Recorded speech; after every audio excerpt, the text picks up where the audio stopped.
Hello and welcome to episode 301 of the Craft House Magic podcast. Thank you so much for joining me. My name is Ellie and I'm coming to you from Norwich in Norfolk in the UK. And today is the 18th of September. So welcome everybody. I hope you've all had a lovely crafty couple of weeks since I've spoken to you, and I'm here to share all the things that I've been making in the last couple of weeks. Now I don't feel as if I've got loads to show you. It's mainly knitting, I'm afraid. But I've been working on a mitten pattern, so I'm going to show you that as second in the knitting section, so that if you want to skip it, it'll be easier to skip to the next section. So I'm going to talk to you about my knitting, what I've been working on, including some shawl and mittens in that section. And then I'm going to quickly show you my previous Mystery Knit-Along Stephen West MusiKal shawls. I have 7 shawls that I've knitted. I think there might be another 4 or 5 that I haven't done. But I will talk about that when I get to that section. I have a confession section. Of course I've got confessions. I'm so naughty. I've got a section on what's occurring where I'm talking about meetups and giveaways. I've got a shop update section and then a little appearance from Jensen at the very end of the video. So let's get on with the knitting, shall we? I'm going to talk to you about my Stephen West shawl. I did actually cake this yarn up, ready for last year's Mystery Knit-Along, the Stephen West one. So this one was called the Go Dynamo shawl, and there's a section where there's these half circles. You make the 3 half circles, which are there, and there, and then you do a load of bits in between, which is really pretty actually, which is a lot of fun. I should have put this on longer needles really so you could see it a little bit better, but you get the idea. I have chosen these colours because I dyed these up specifically last year for the Mystery Knit-Along, and I caked the yarn up and I just didn't do any because I was so busy with Advent. So this year I'm going to make sure I start the new Mystery Knit-Along, but hopefully I'll get a decent way into this shawl before the 2nd of October, so we shall see how that goes. So this yarn I dyed up is on my MCN base, 4-ply, fingering weight 4-ply, and it's the Carry On My Wayward Sun colourway, which was inspired by, obviously, the Carry On My Wayward Sun by Kansas, and this song always reminds me of the series Supernatural, which I absolutely love. If anybody is a big fan of Supernatural, we named our son after the actor who plays Dean Winchester, Jensen. So if you didn't know that, you do now. Oh dear. Off on a tangent, but back to the shawl. So this shawl is really fun because you're doing, I'll hold it up the way it sort of comes up at the finished shawl. You knit sort of this bit, knit the outside and then go back to this centre section to fill it in. I'll pop a picture up here so that you can see one that's finished, so you can see what it looks like. A lot of fun, and actually, even though I know what this is going to look like, because there's sort of sections and videos to sort of help you along, it's got that same sort of excitement as the Mystery Knit-Along. So if you're not keen on doing something that is completely mystery, then you can actually pick one of the previous Mystery Knit-Alongs and just follow along with those videos, which is still lots and lots of fun as well. But I'm very, very excited about the next Mystery Knit-Along.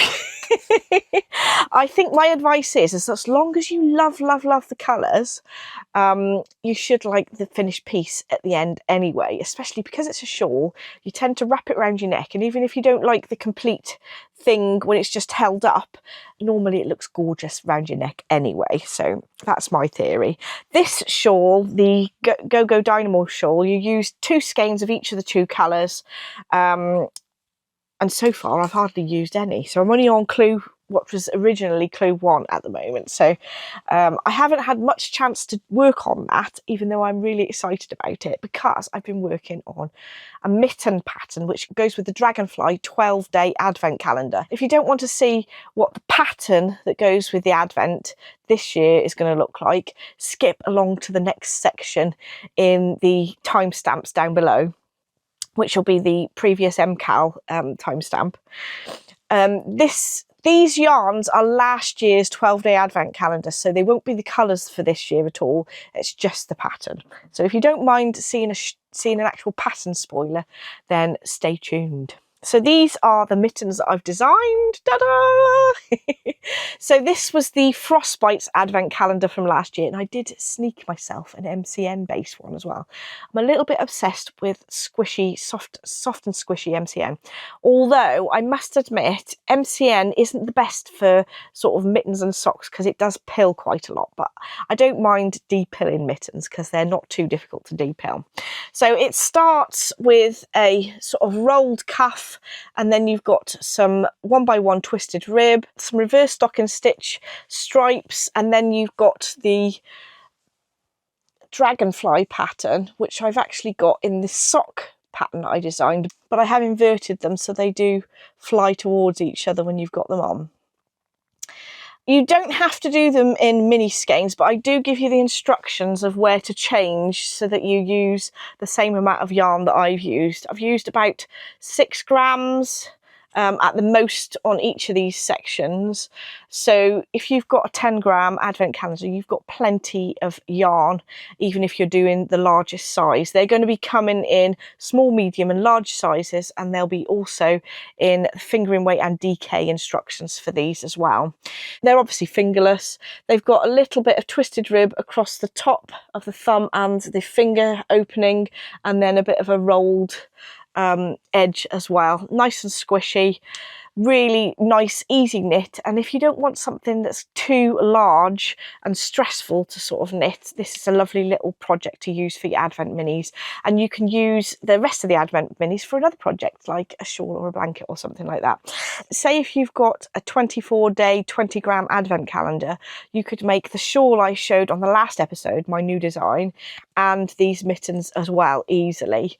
And potentially you could use the rest of leftover yarn to make yourself a pair of socks. You'd be able to get all the patterns in. So these are my mittens. Hopefully you like them. I obviously didn't design this colour changes to go with this pattern, so it does make it a little bit more difficult to see the dragonfly where the actual detail is. But if I show you the sock pattern, which is basically the same lace bit, which is going with the sock and bag kit. It's got the dragonfly motif there in one colour yarn. What I have done with the mittens though is that because I've inverted that, you get 2 different charts, for obviously one for each mitten, and I will have a full written out version as well as charts if you don't like reading charts, because I know some people do not like a chart, but I love a chart. Once you've got your head round the symbols, it just makes it so much easier, and you can have like a magnetic ruler underneath where the part of the pattern is, and it's so easy to follow.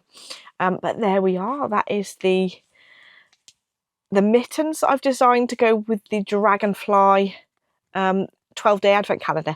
Now, I did notice that there's quite a few things called like dragonfly mittens on Ravelry, so I've decided to call the mittens the Anisoptera mittens, because it's a fancy name for a dragonfly.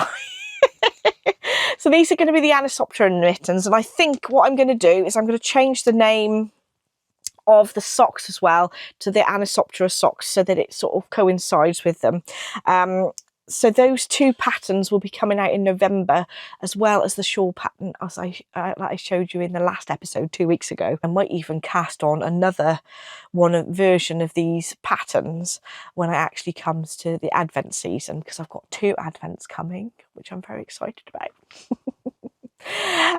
So I will keep those a secret though, and you'll have to wait until December and Vlogmas before I reveal which Advents I've purchased.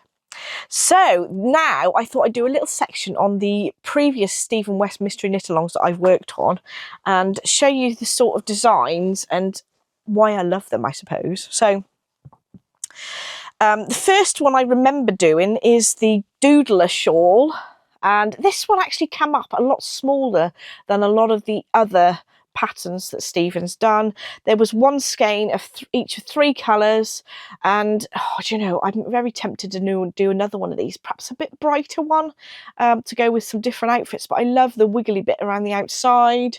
It's just a lot of fun. So that is the Doodler, and this is knitted in 3 yarns that I got from Life in the Long Grass. I can't remember the colourway names, I'm afraid. I'm sure if you look on my Ravelry page, there might be some details on there, because it was quite a few years ago now. Second one I've got is the Building Blocks shawl. This one seemed absolutely massive. The top edge, I think there was some different options about sizes for this one, but I did the full whack, the biggest size, and the top edge is absolutely huge, but quite a nice one to wear. And these yarns I picked up were from Hedgerow Yarns. Shawl number 3 is the Starflake shawl. This is really pretty. It really sits on your shoulder really well, this one. There's a sort of star shape in the middle, and then we've got these wiggly sort of edges again. I absolutely love that. Do you know what? I'm very tempted to do the Starflake blanket that he's got. So, ooh, might have to cast that on at some point as well. I've got all these things on my list. If anyone watched a previous episodes earlier in the year that told you all my massive long list of things I want to knit, and then I keep thinking of more things to add. These 2 yarns are my own hand-dyed yarns. I think I'd started dyeing these ones. I hadn't started sort of selling my hand-dyed yarn, so by the time I did this one I was then starting to dye my own. And I've got Ordinary World, which is the bluey grey colour, and Nobody Does It Better. I sometimes have these colourways in the shop, so if you do fancy some of these, just drop me an email and I'll make sure I sort of stock them up in the next few weeks. This next one is probably my favourite Stephen West shawl out of all of the mystery knit-alongs that I've ever done. What's it called? The Slip Stravaganza, I think. Yeah, it's a Slip Stravaganza, and it's got this beautiful honeycomb texture at the top. Lovely mixture of these slip stitch patterns and zigzag stripes on the outside. Oh my goodness, I love it. And I did this in MCN as well, so I was starting to find my love for MCN with this one. But I did it in various yarns that I'd picked up. I would think this was, I might be wrong, but it might have been during lockdown or the year before lockdown maybe. I was trying to use up my stash yarns, and I combined 3 colourways that I'd got in my stash. I think there was some Lolo Did It in there. Can't remember what the other ones were, but the grey in the background is my Living on a Prayer colour to bring it all together. But I absolutely love this. I want to knit another one of these as well. Oh my goodness. Next one I did was the Shawlography shawl. I think, to be honest, when I was sort of knitting this, I was getting a little bit worried. Sorry about this is a bit creased, this one. I was getting a bit worried that this was a little bit sort of too busy. But I think because I've done it in these colours that I love, I think I like the final object. But it's not my favourite out of all the mystery knit-alongs. But I do like this colour scheme. It's a similar colour scheme to the Building Blocks shawl that I'd shown you earlier, but the sort of mustardy colour is a bit more green, and this one's a bit more sort of yellowy. But I still love it, and it is so much fun to knit. These like bits of I-cord around there. This is probably the shawl I've actually worn the most, to be honest, because the colour scheme goes with a lot of my outfits as well. But I was a bit worried when I was knitting it that it might look a bit too busy, but actually I've ended up wearing it more than the others. So there you go. As long as you love your colours, I think you're absolutely fine. This one was the Twists and Turns shawl. I remember knitting this when Jensen was really small and I struggled to keep up with all the clues. But it was a lot of fun to knit. And I did miss out. There was a section just under this zigzag section that sort of hung down, and I felt like it sort of hung down a bit too far. But I don't know now. Now I look at other people's finished objects with the zigzag bit on the bottom, I think actually that would be quite nice. Oh well. But I love this colour scheme. I think that this goes with quite a few of my outfits as well, and I love the way that this sort of shows up on my neck when I wear it as a sort of a scarf shape. It's got some really nice bits of cable, and you put some I-cord inside the cable, which is a lot of fun. So that was a lot of fun. I keep saying a lot of fun. I bet you're sick of me saying that. Sorry. And the last one that I have completed is the Geogradient shawl, and I remember knitting this because I had my gallbladder operation and I had 2 weeks where I wasn't allowed to do anything at all hardly, and I was able to knit like clue 1 and 2 really easy, which was fantastic. There was an option to have some tassels on the end of this, and I was umming and ahhing about adding them, and now I'm looking, maybe I should have added them, I'm not sure. I think what I'd probably do is if I did dye some of this creamy beigey colour up and just do the tassels in that colour if I did go back to it, but I don't know. We shall see if I can be bothered. I wear it as it is, so that was quite a lot of fun as well. There was some cool slip stitch sections here, which it looks really nice, but that was a bit of a pain to do, I must admit. And I really like the shape of these. I can't remember what he called them now, but they look like diamond shapes around the edge. I will be showing towards the end of the video in the shop update section some kits that I've created for the new MusiKal as well, so stay tuned for that. Going on to my confessions section. So these actually I have purchased a little while ago, and I don't think I showed them because I don't like to show them too early because they are like a mystery club that Helen from Giddy Yarns does, and I've got to show you July and August's because obviously September will be coming soon, so hopefully everyone all got theirs anyway. But it's a beautiful mixture of colours, and the actual theme is the sweet shop, and I'm collecting these together. I haven't actually started caking them up yet because they look so beautiful. That's my excuse. Too nice in the skeins. But I am going to be doing a blanket with them. What I might do actually is collect them all and then be knitting it next year, so that I can sort of see all of the colours together before I sort of make a start. But they are beautiful, aren't they? Really lovely. I like Helen's sort of style of dyeing. She very much chooses lots of the colours that I really enjoy, so I know that when I get a club from her, I'll absolutely love it. So I'm on to the next section, what's occurring. So we've got Barbara's Day Out, which is a crafty meetup. It's completely sort of free. You don't have to pay to sort of come. If you're buying tea or coffee or anything, obviously you'd need to pay for that, but there's no sort of admission fee. That's at Dunstan Hall on the 27th of September at 1 till 4 p.m. There is a page on my website which gives you details on all the Barbara's Day Out meetups. I've got them organised until Christmas at the moment, but I like to get a few organised so that you can check them out on the website and see if any of them convenient time or convenient place for you. So we had a giveaway for episode 300 last time, and I'm going to draw the winner. I used random comment generator to pick one of the comments we had, and I asked you guys to tell me what your favourite Stephen West shawl is. And the winner is Pam Shaw 8523, and she picked the Boneyard shawl. I haven't knit the Boneyard shawl. I'll pop a picture up it here.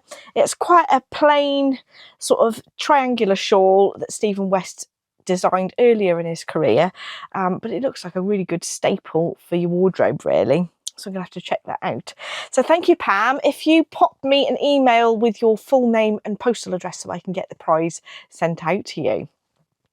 I've got some announcements to make as well I'm really excited about. So the tickets for East Anglia Yarn Festival are going on sale on Saturday the 20th of September at 1 p.m. British summertime. Now, Laura, who organises the East Anglia Yarn Festival, has asked me to help organise the charity event on the Friday night, the Big Stitch Night. So I'm going to be organising it. It's going to be at Dunstan Hall, which is about sort of 10 minutes drive from the showground. I find it's quite easy to get to along big main roads, but it's a nice venue, lots and lots of parking. And we've booked a room there where we can fit 80 people. So there are a limited number of tickets. It's a non-profit event, and all the money is going to go to the chosen charity for this year. And I've chosen the Big C. I love the Big C charity because it not only helps relatives of people or people who are suffering from cancer, but also it actually raises money for the actual research as well. So it does both sides there. So we're going to be raising as much money as we can. So I'm really excited to see everybody. It's going to be a lot of fun. We're going to have a little quiz as well. I thought it might be good fun. And of course we're having the usual raffle and swap table and etc. as well. So tickets for the evening event, for the charity event, for the big stitch night will be available on the same time as the East Anglia Yarn Festival as well. That's Saturday the 20th of September at 1 p.m, but it will be a separate page to purchase the tickets. Just because I'm organising it, it's just easier to have a separate place. I will have links on my website. There'll be a page on my website about the charity event that you can go straight to purchase the tickets. And I'm sure Laura will put links to the actual charity event on the East Anglia Yarn Festival website closer to the time. So I'm really excited about that. Hopefully you can make it, and it's really nice to be able to raise money for a really good cause as well. So now I've got my shop update section. I'm going to show you those kits that I've created for the MusiKal, which starts the 2nd of October. I've put these colours together. This was my initial design that I thought I would go for, so I'm thinking I might do this one, but I don't know. So this colourway set is inspired by the song by Level 42, Running in the Family. It goes, looking back, it's so bizarre, it runs in the family, all the things we are. I find that I need to sing these to you guys, because sometimes if I just read the song titles, you're thinking, what song is that? So hopefully my terrible singing will tell you what the actual song is that it's inspired by. So I've put together a run of sort of purples and then a pop of pink, because my idea is that I know sometimes Stephen West shawls are quite busy. So if I've got a group of purples and then a pop of one sort of main really bright colour, that'll sort of tone it down a bit. And I do love these colours anyway. So that's set number 1.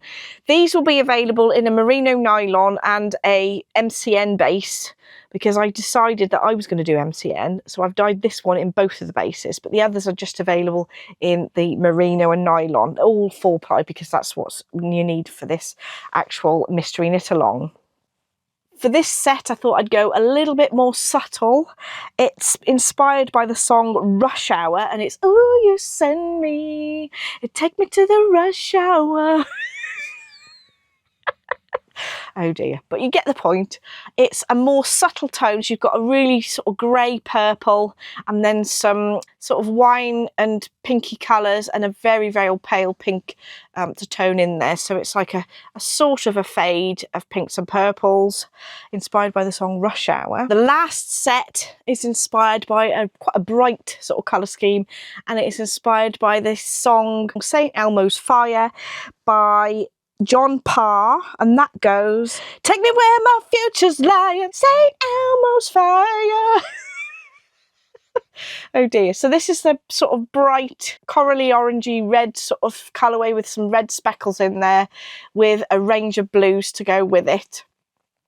So that's St Elmo's Fire.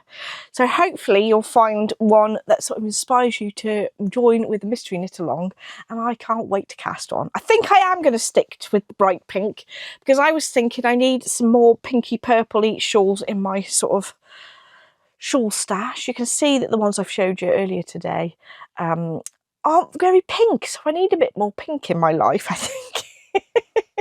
I do have a new Liberty fat quarter bundle that I've popped in the shop, and it's a range of the Emily Bell prints from Liberty, which it comes in like a turquoise.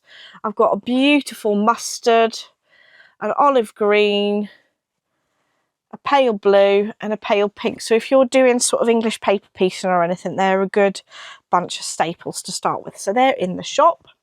So US shipping is back and working absolutely fine. I had to delay it for a little while, but it looks like the parcels are getting through absolutely fine. I just have to go onto a separate Royal Mail website and pay the fees before it gets to you.